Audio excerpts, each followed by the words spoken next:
Welcome to Kenton's videos. Enjoy the video. In this video, I will show you how to replace Ford Fusion windshield wipers. First, gather your new wiper blades. Typically, you'll need two 26-inch blades. Make sure your vehicle is safely parked with the engine off. Then, gently lift each wiper arm away from the windshield until it stands upright and locks into position.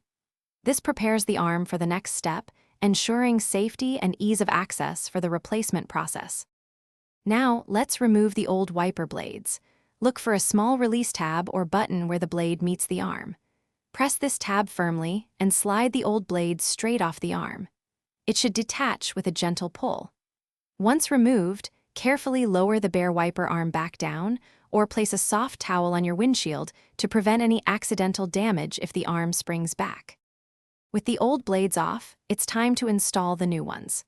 Many new blades come with several adapters. Choose the one that matches your Ford Fusion's wiper arm.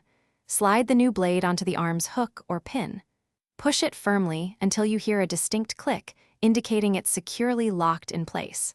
Finally, gently lower the entire wiper arm and the new blade back onto the windshield.